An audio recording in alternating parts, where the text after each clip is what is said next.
I've worked as a crime scene investigator for 25 years. This is my weirdest case. On the 25th of November 2018, the victim pulled into a budget motel in the early hours of the morning. He booked room 12 for a 3-day stay, and on the 4th day, the owner of the establishment sent his son to check on the victim.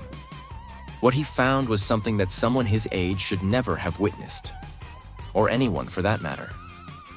By the time I arrived at the scene, it had already been cordoned off.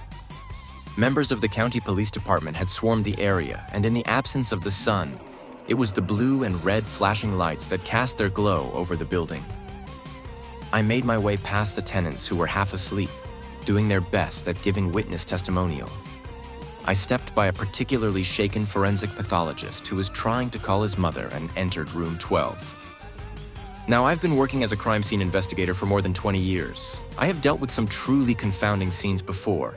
In 2006, a body of a missing hiker was found in the woods just on the county line.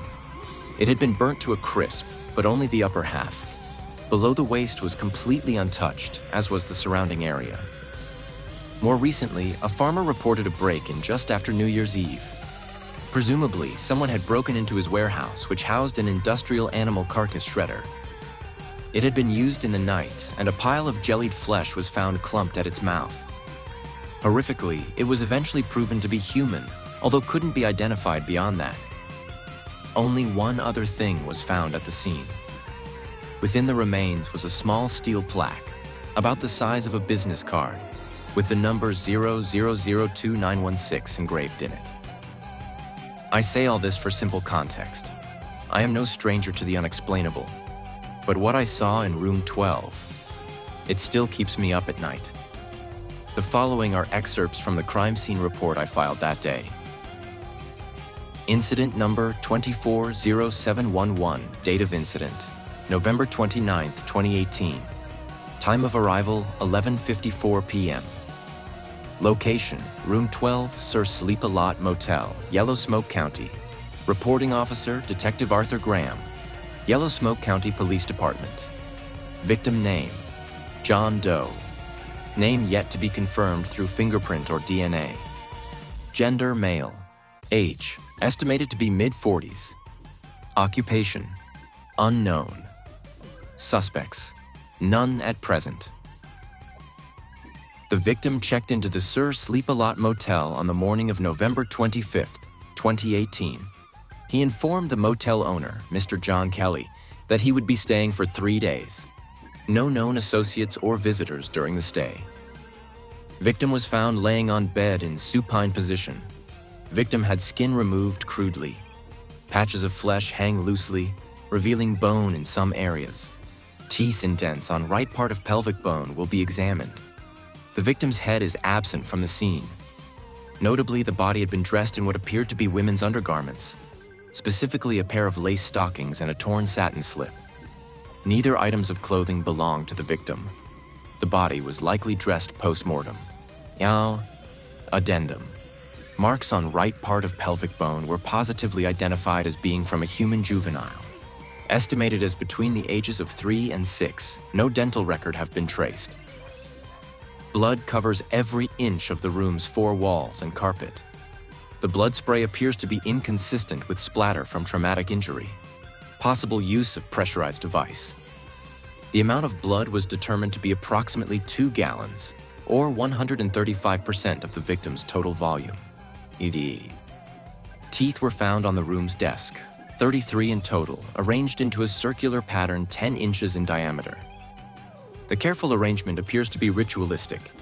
The teeth are currently assumed to have been belonging to the victim. The location of the victim's head has not been identified. Addendum. The findings of the forensic odontologist have determined that 32 of the 33 teeth belong to a person matching the victim's description, a Caucasian male in his 40s. One of the teeth matches a younger Caucasian female. It was eventually connected through dental records to be from 24-year-old Alyssa Hadland, reported missing in 1997. The Hadland case was archived in 1999 due to absence of evidence. The victim's tongue was discovered in the bathroom sink, exhibiting a complete severance at the base. The incision appeared clean and precise, suggesting the use of a surgical grade or extremely sharp cutting instrument. Notably, the tongue was found in isolation within the sink, devoid of any other biological material, indicating that it may have been intentionally relocated post-excision. First responders noted signs of tampering on the coin-operated television in the room, which intermittently activated to static approximately once an hour. The television will be deconstructed for forensic examination to recover latent fingerprints and other trace evidence related to its manipulation. Addendum. Both of the victim's eyes were recovered from the interior of the room's coin-operated television. The television screen had been removed, and the eyes were placed within the cavity where the cathode ray tube was situated. This positioning suggests deliberate placement, indicating a possible symbolic motive. The only item of clothing found at the scene belonging to the victim was one pair of denim jeans, which witness John Kelly recalls being worn by the victim the morning he checked in. The jeans were contaminated with the victim's blood. In the pockets were found a one-way bus ticket from the towns of Cosgrave to Mayor's Income, one packet of apple-flavored gum, and a button. No other possessions of the victim were found. A pair of small leather lace-up shoes were found at the foot of the bed. From the lack of bloodstains, we can assume the shoes were placed there after the homicide. Addendum A. A shirt likely belonging to the victim was found 3 weeks later, partially buried in a field in San Tommaso, a small town 240 miles south of Yellow Smoke. The shirt matched the description given by John Kelly of the victim. Blood samples taken from the shirt were a strong match to those taken from the crime scene, although without the identity of the victim, a definitive link is challenging to corroborate. Addendum B. The small shoes found at the crime scene were dated to 1909 and determined to have some value among antique dealers. Due to their small size, they can be assumed to be children's shoes. The room showed no obvious signs of damage. The furniture appeared to have been undisturbed, although a Bible was missing from the bedside cabinet. Neither John Kelly nor his son, David, lead witnesses of the case, recall seeing the victim with any luggage. For this reason, it is unclear if his possessions were taken or if he simply had none to begin with. The motive of this homicide remains unclear. I'll save you the rest of the procedural formalities. I've lost track of how many nights I've spent awake, staring at my computer screen, reading and rereading this report. It's stayed with me for the past 6 years, constantly at the back of mind. At my personal behest, the case remained open despite insufficient evidence and a complete lack of any leads.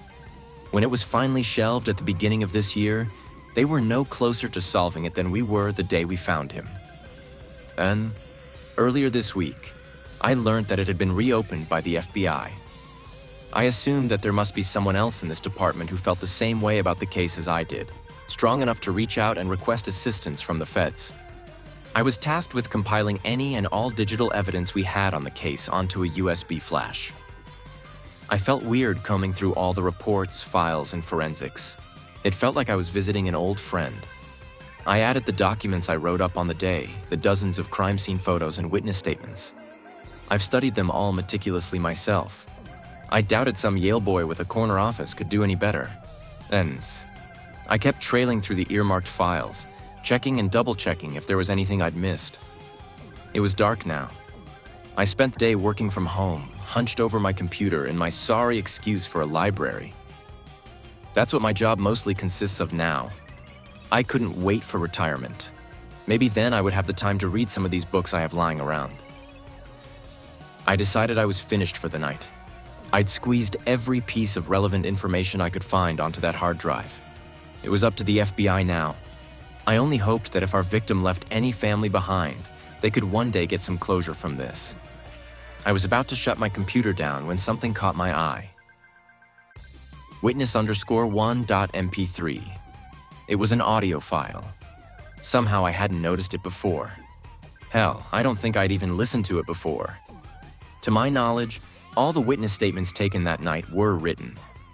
I clicked on it, figuring it must have been taken from David Kelly, the kid who'd found the body. I took a sip of my last dregs of coffee and sat back in my chair, jacking up the volume. The audio wasn't the best quality. It was shrouded in the static of an analog recording, and to my shock, the supposed first witness had a woman's voice. The following is a transcript of what was on that file. First responder. What were you doing in the area before you discovered the body? Witness 1. I'm staying in room 14, the room next door to where it happened. Been there for the past 2 weeks thereabouts. I've come on hard times recently. You know how it is. I was living out of a van until this, but it wasn't exactly reliable. First responder. Apologies, ma'am. I meant what were you doing immediately before discovering the body?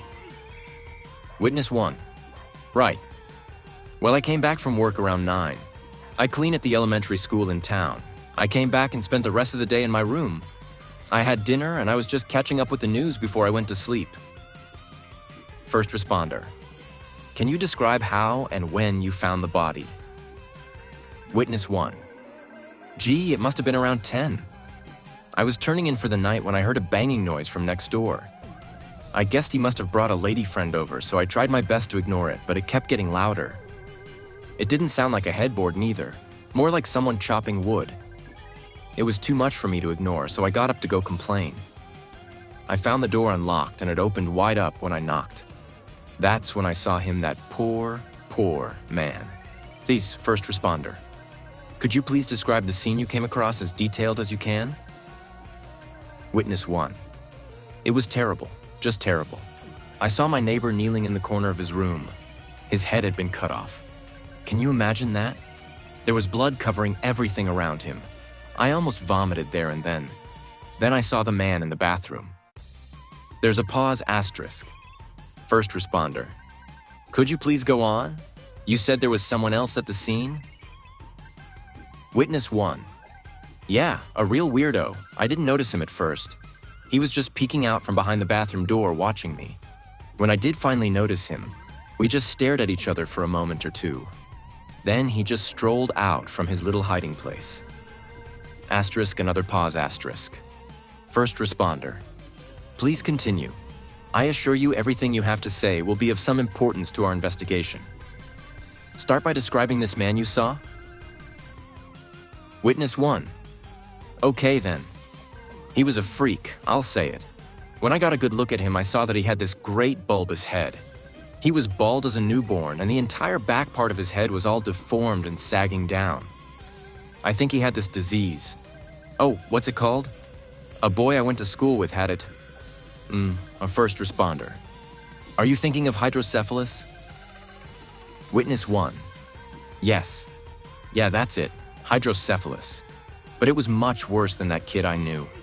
Sorry if I'm coming across as rude, but it looked like some horrible octopus. And the front part of his head was far too thin. He has this pointy chin and cheekbones. His eyes were as bulging as his skull. All yellow and white. I think he had cataracts.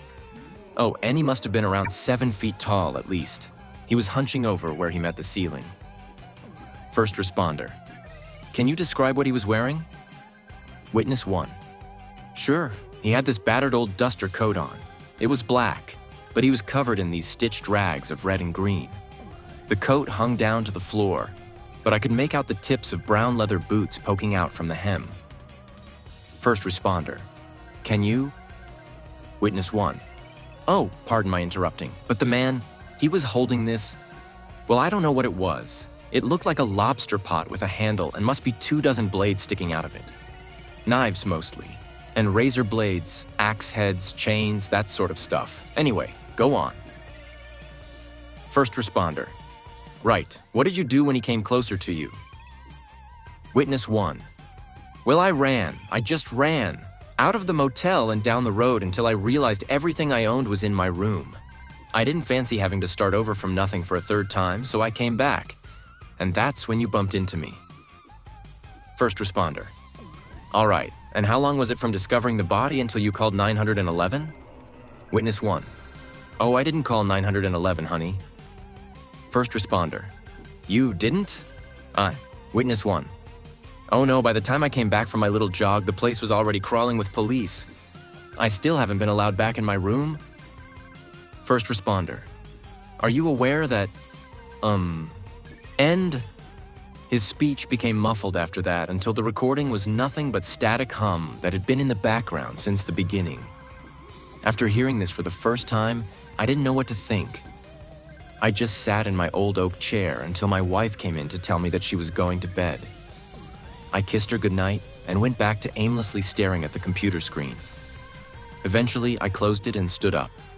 I took the USB stick and left it on my desk.